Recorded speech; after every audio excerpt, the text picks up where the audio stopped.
Oh my God, oh my God, oh my God. If you get asked to this place and they ask you for a cup of tea or a cup of coffee, do not ask for any sugar. Do not ask for sugar because it could be laced with arsenic. Righto, I thought I'm going to do a very quick review of this book today. It is Shirley Jackson's 1962 novel, We Have Always Lived in the Castle. Oh my God, what a brilliant read. This is the very first book of Shirley Jackson that I'd read, and it was really interesting to find out her story because Shirley Jackson was a prolific author, and she published this book in 1962 and it was her last book. However, when I read into her story, she seemed to be a prolific author, had always been writing stories and novels ever since she was a young girl. But I guess living in the 50s and also being married in the 1950s, she was used as a cash cow by her husband, who just seemed like a real prick. But unfortunately, Shirley Jackson died earlier on through medication, and she was morbidly obese as well. But I kind of like reading Shirley Jackson's story. I kept having the story of Sylvia Plath also come to mind, and how she too was used by her husband. So maybe this is indicative of prolific authors, female authors of the 1950s, who were intelligent but somehow couldn't hold their own simply because they lived in a very patriarchal society back in the 1950s. Now, which reminds me, on a side note, I've recently reviewed Lessons in Chemistry, which is a new book by Bonnie Garmus, who touches on this very theme. But what I'm going to talk about today is Shirley Jackson's We Have Always Lived in the Castle. The title itself is quite spooky just by the use of the word always. We have always lived in the castle. I love it because it denotes some kind of spookiness about it. I mean, the graphic itself with the light up in the attic is spooky enough, but it's the use of always which is something that attracted me to this book. So as I mentioned, it's her last book, and it is a short book and one that I would highly recommend. Very immersive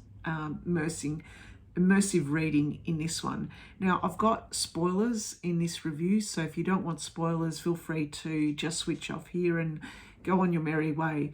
But what this book is about technically is really about a couple of young ladies, one in the 20s called Constance, and her younger sister called Mary Catherine, or Mary Cat for short.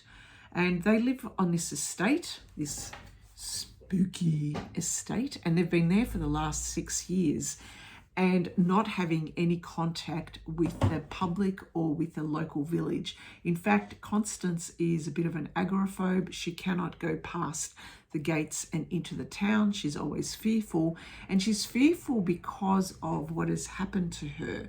So 6 years before this situation of living in the castle, their entire family got poisoned, and unfortunately the blame was put on Constance, but she went through the courts and she was acquitted. And I take it that the acquittal and also all that fuss made her more of an agoraphobe. So she's now looking after her young sister and also her uncle Julian, who is in a wheelchair and who we assume was also poisoned and has had the effects of that poison in his system. Another character in this book is Jonas the cat. Now, when I was reading the book, it is really about the two sisters and their life with Uncle Julian in this spooky castle, on this spooky estate, and how they seem to have a life unto their own. For 6 years, they've been living there by themselves, having very minimal contact, with only Mary Catherine venturing out to the local village once a week to get some library books and to get some food. But other than that, they are kept to themselves. They're effectively isolated from the rest of their village, and which they don't mind, of course. But we also, over time, start to glean that there is a backstory there. And initially, although we think that it was Constance who may have poisoned her entire family, it turns out that the younger sister is a bit of a Carrie character. Going to put death in all their food and watch them die. She seems to have these reflections back into her childhood, how she was well loved and how her parents seem to react to her not wanting to, get her offside or always appeasing to young Mary Catherine's needs. And that's how Constance is always appeasing Mary Catherine, always making sure that she's happy, always making sure that she gets what she wants, which is suspect in itself. So Mary Catherine is a dubious little character. I guess I wouldn't like her. If I had her for a daughter, I'd have alarm bells ringing. I think she'd be a mass murderer. Well, she was in the book anyway. And she has a little cat following her, Jonas, and Jonas seems to have a mind of his own. He's a pretty smart cat.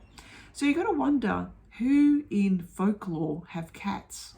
Ghosts? Maybe not. Witches? Maybe they are witches. And so it happens to be that young Mary Catherine seems to go around nailing certain trinkets and things on trees and digging little holes and putting trinkets and things underground and putting hexes on people.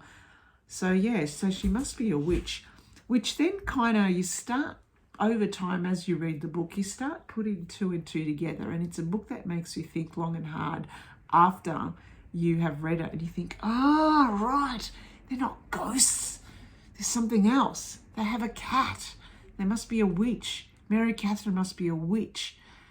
And it's not the fault of Constance, unfortunately. Constance is a victim as well, I would say, in this house, because she loves her young sister, but also she doesn't want to say anything bad in case anything bad happens to anyone else.